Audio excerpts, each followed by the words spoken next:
religion, you went to court with what Igbos will call dibia and a priest, like it actually trended online, and for someone hoping who actually ran for presidency, I have to actually ask this first. You understand that isn't a very good. It won't look good to a lot of Christians, like a lot of Christians, like this guy is behind. Did you do it for the satire, or you're actually hoping to convey a message? I've always said that I'm an African without apology. I wear a cowrie shells around my neck. I wear it without apology. I'm happy to be an African. I love being African. But beyond that, I'm also very saddened by the fact that Africans don't believe in themselves. They don't respect their culture, and that is part of what is killing Africa. It's that everything that is foreign to Africa or Africans is the dominant culture, is the dominant tradition, is the dominant belief. So there was nothing new about going to court with an African dressed in an African attire. I had also been to the same court with a guy who's a pastor. He introduced himself to the magistrates, and the magistrate asked him to stay. I have been to court with a Muslim. I have a lot of Muslim friends. I have a lot of Christian friends. So showing up in court. Now, why would that have stood that? It shouldn't have. People should have exactly. just. It's exactly where I'm going to. Is that Africans are lost. A lot of Africans are lost. They have lost their Africanness. And there's nothing else I need to prove to people. I've been to 30 countries around the world. If you go to India, people wear sharong, what Yorubas call bante. But you will never find an Indian castigate them or ridicule them or try to humiliate them. There are people they call sheikhs. They wear, the turban over their head in India. Right? So why would it be a crime for an African to wear an African dress or an African culture? Let's even assume it's dibia. What is wrong with being a dibia? Is there anything wrong with it? Nothing. It's an African practicing his own belief. If you can accept Christianity and Islam is an Arabic, belief. Africans were open-minded enough to accept it. Christianity is a Roman belief, Anglo-Roman belief, culture. We accept it. There are people in this country who practice Jewish religion. But when it comes to their own religion or their own people and their own culture, they hate it. And they demonize it because of what Fela used to call colonial mentality. Yes. I'm so happy though, because I was watching public debate and opinion around it and the conversation. I think the younger generation of Africans or Nigerians have more open mind towards religion. Like they didn't go the route of the older, Judeo-Christian population who were like, oh, Sowore is fetish. She brought Babalawo to court. Even the judge was like, oh my God, And it's like, look, you are lost and we must find our way back to where we came from. Because that place is a place of strength. And I've always told people I'm a Pan-Africanist. I watched an interview of a discussion with Wole Soyinka with some, and he was talking about if anyone would actually have religion, it should be the Oromila religion. That was what he was saying. He said if anyone on this earth should have a good religion, like that it's a religion that has never went to war on its own basis. It is. I think to some extent, I'm not religious myself. To some extent, it is peaceful, but even more than Christianity, because Oromila people won't come and knock on your door and say, believe in go or die or born in hell. They don't do that. They just stay in their own house and pray to whatever they believe in and but others, I think if anyone would, like to some extent, I don't believe I in mean, religion. if you live in a part of the world and you have to defend your own clothes, you have to defend what you eat, you have to defend what you wear, you want to defend how you meditate, then there's something wrong. There's an African wide problem of where our mental health has shifted. Religiously Now, speaking. religiously speaking, yeah. Yes. Yeah, religiously speaking, Uh, uh, let's talk about identity. How we define ourselves. How do you think Nigerians define ourselves? I've been seeing a new wave of Africans generally, not Nigerians. A new wave of Pan Africanists online who at every point of talking about historical achievement of Africans, and African people, they use it in a way to actually retract or to actually underestimate the achievement of other races, and like they say, it is not the white people that actually built the longest wall in history. Like it's not Chinese that has the greatest wall of China. It is Nigerians, like the Benin Kingdom wall.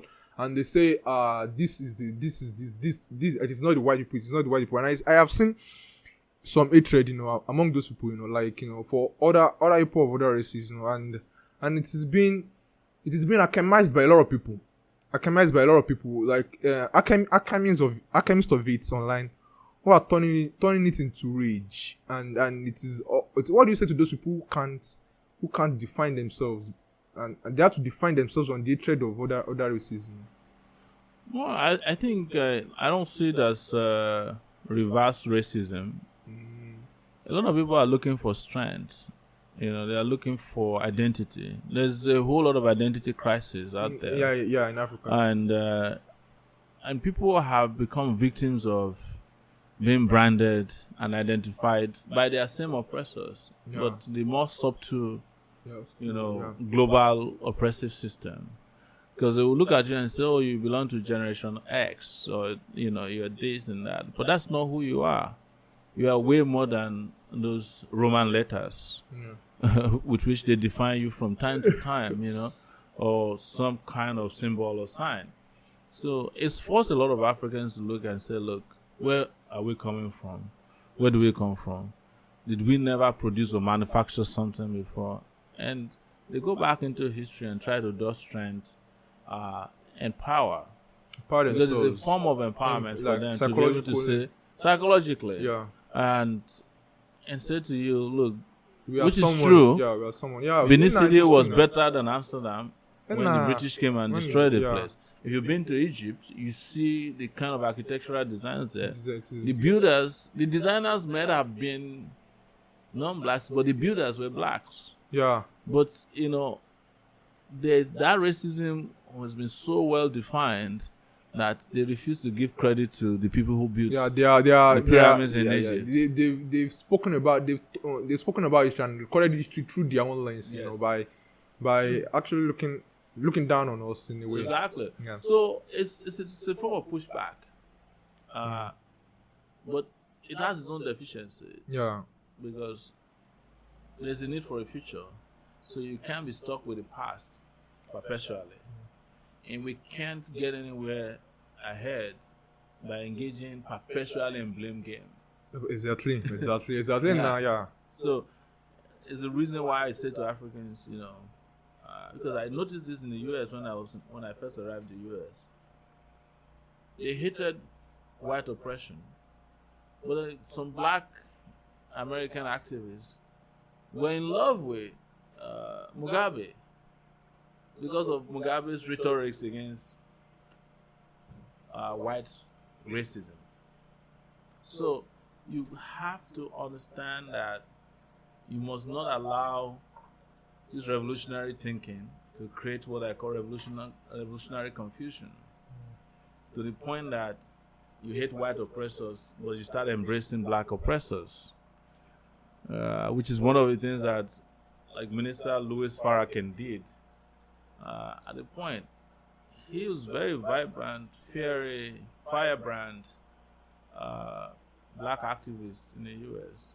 But at the point, he traveled around Africa and he was embracing people like Abacha at the time that Abacha was killing and Killing jailing his own people. Yeah. Yes.